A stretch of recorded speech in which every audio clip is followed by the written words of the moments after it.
Instant Gateway Book Summary. Mindset by Carol Dweck. Okay, it's pop quiz time. Do you agree or disagree with the following statements? 1. You are a certain kind of person, and there's not too much you can do to change that. 2. No matter what kind of person you are, you can always change substantially. 3. You can do things differently, but the important parts of who you are can't really be changed. 4. You can always change the basic things about the kind of person you are. Did you find yourself agreeing with number 1 and number 3? Or more with number 2 and number 4? If you connected more with number 1 and number 3, you have a fixed mindset when it comes to your personality traits. You guys stick around after class, we've got some homework to do. There are other ways you can have a fixed mindset, though. You might think that your intelligence is fixed, or that your athletic ability is fixed, or even your relationships skills are what they will be for the rest of your life. As Carol Dweck, the author of Mindset and professor of psychology at Stanford University would tell us, the mindset you take on will have an enormous impact on the trajectory of your life. So if you found yourself identifying more with the growth mindset, congratulations, you are more likely to live a more happy and fulfilled life.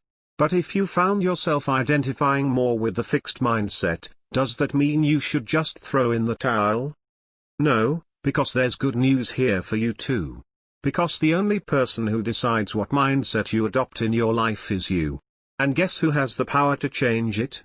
In the next 10 minutes we are going to take a journey inside the two mindsets, and understand exactly how you can start building a better life by utilizing a growth mindset in everything you do.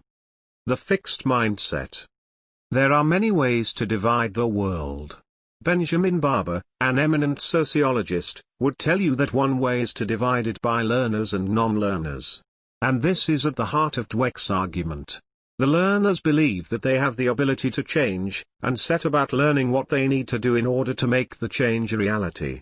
The non-learners, on the other hand, are quite clear about the fact that things are the way they are and that there's no sense in trying to change them. But we don't come out that way. Think about the way a baby comes into this world. Babies spend all of their waking hours designing experiments and learning about the world around them. They are curious beyond belief. They stretch their skills on a daily basis and take on some of the largest challenges in life, like learning how to walk and talk. You probably don't remember what it was like to learn these things, and it's probably a good thing. Our adult selves would probably have given up and spent the rest of our lives sitting down and not saying a word. But as children, we just did it.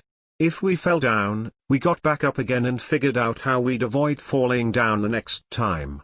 And we kept learning and learning, and learning, until one day we were walking and talking and terrorizing the household. Then, somewhere along the way, some of us magically developed a fixed mindset. It might have been something our parents said, "We'll get to that later," or some event where we learned that life was about being evaluated against some arbitrary norm. Children as young as 4 years old exhibit the behavior of somebody with a fixed mindset. Everything that happens in life from that age onwards seems to enforce the belief that things are the way they are, and that's all there is to it. We start identifying some kids as more intelligent than the other kids. Some people have athletic ability, and some don't. For the kids who were developing a fixed mindset, this was problematic. If you had a fixed mindset and were unlucky enough to get labeled as one of the gifted ones, you learned that effort was for people who were deficient. If you were on not so gifted side, you learned that effort would only lead to ridicule and embarrassment. Unfortunately for the kids with a fixed mindset, this eventually catches up to them. For them, trying their hardest and leaving themselves with no excuses is the biggest fear of all. If they left it all on the proverbial table and failed, they will be exposed as a fraud. For them, it's always better to leave themselves with the excuse that if they had just tried a little harder, or at all, they would have succeeded. The growth mindset. The children who learn the growth mindset learn to live in a very different world than their fixed mindset counterparts. Where the fixed mindset people saw a world full of judgments and fear, The growth mindset people saw a world full of wonder and things to learn.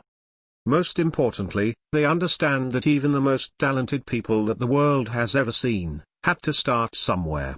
Dweck tells us of a visit to a gallery to see the early works of Cézanne, one of her favorite artists. When she saw the exhibition, she realized something profound: some of his work was actually quite bad. Some of it had the promise of his later work, of course. But some of it seemed like it was created by somebody else entirely. It was there that Dweck learned that it took Cézanne a lot of time to become Cézanne. Michael Jordan took a while to become Michael Jordan, as well. He was famously cut from his high school basketball team, and for many high school basketball players around the world, this would have signaled the end of their basketball careers. After all, if you can't make your high school team, how are you ever going to make the NBA? However, Jordan took this as a sign that he just needed to work harder than anybody else in the world. So that's what he did. Over the span of 6 short years, he went from not making his high school team to gracing the cover of Sports Illustrated with the caption "A Star is Born." He went on to become the best basketball player the world has ever seen. This wasn't by accident. Jordan had a growth mindset and believed that through hard work and dedication that he could improve enough to get to the NBA. One of the other findings from Dweck's work is that people with a growth mindset find success in trying their best, and in learning and improving. In successful people around the world, you'll find this same trait. But what about after you've made it? Surely once you are named the best basketball player on the planet you can take it easy, right? That's a trick question, because that's not even an option for growth-minded people. For Jordan, and all growth-minded individuals, success is about the journey, not the destination. The third finding of Dweck's work is that growth-minded people take control of the process that brought success and maintain it. The mindset in leadership. But do these traits occur in the business world, long after we've gone through our formative phases? Or do they apply only to sports? You don't have to look too hard to find shining examples of both fixed mindset leaders and growth mindset leaders in the business world. One of the most famous examples of a fixed mindset leader is Lee Iacocca. Before Iacocca, most people thought that the business mogul had vanished with the age of J.P. Morgan and Henry Ford. But then Iacocca came along and became a role model for fixed mindset people everywhere, turning Chrysler around in what is now a business legend, for all the wrong reasons. People like Iacocca have the belief that some people are superior, and that small crowd includes them. Instead of using their employees to the best of their abilities and for the good of the company, they use them to fuel their need to feel superior to everybody else. Classic behaviors include belittling their direct reports, and scaring everybody around them to the point that you agree with everything they say to avoid being reamed out on a regular basis. This is what Dweck calls CEO disease, and Iacocca had a mean dose of it. Of course, whatever success these fixed mindset leaders seem to have never stuck for long, because they fall apart when confronted with failure.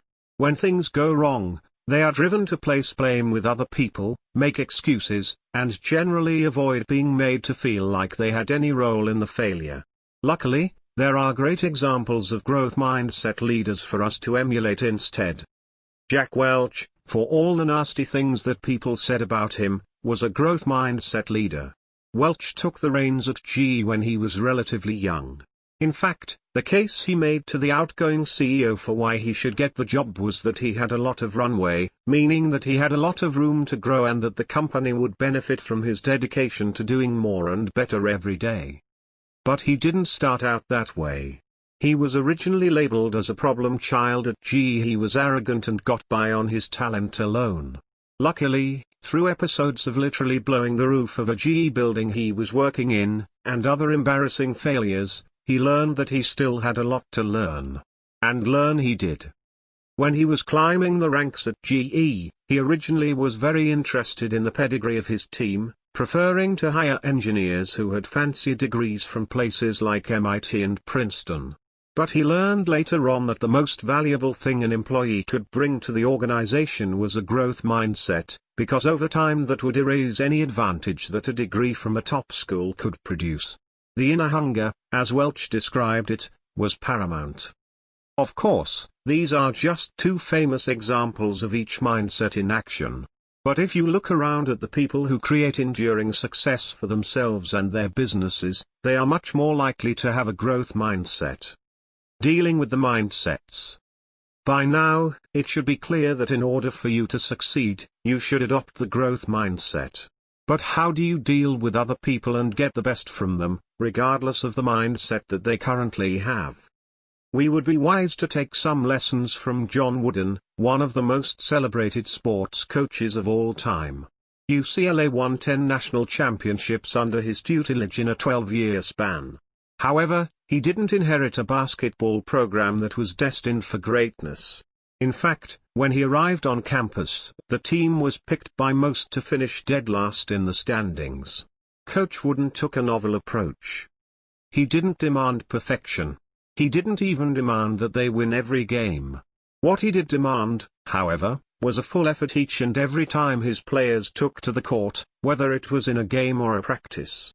And he demanded that they treat each of those games and practices as a learning opportunity. Most coaches, if they find their players not putting in a full effort at practice, would have lined them up and made them run sprints. Not Wooden.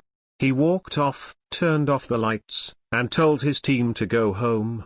They had lost their opportunity to learn and grow that day. You can bet that he only had to do that a handful of times in order to get the intended effect. A Division I basketball team is for the most part filled with determined individuals eager to grow and learn because they want a career in the NBA. But what if you encounter people who have no desire to change, and insist that the world around them should change? This is a tricky situation to find yourself in. However, there are things that you can do to help create change. The most powerful thing you can do in this situation is to always ask what a person is learning. If they are your direct reports at work, don't focus on the success or failure of their work directly, but focus on what they learn through the experience. Fixed mindset people have trouble thinking this way because to them that's not what it's about. It's about winning and losing, looking good or not looking good. However, you should make it clear to them that the only way they will achieve the success they are looking for is by learning. If they want that bonus, raise or promotion, they'll earn it by proving that they are learning and growing. Of course, this takes more time and effort on your part. You can't focus only on the numbers and results, you have to focus on the process in how they get there. It's hard work, but to have a team full of growth mindset people is the only way to achieve long-term success. Conclusion. There are two mindsets you can have in this world, and the one you choose will make all the difference. As you go off into your day now, ask yourself the question, which one do I choose? Thanks for listening.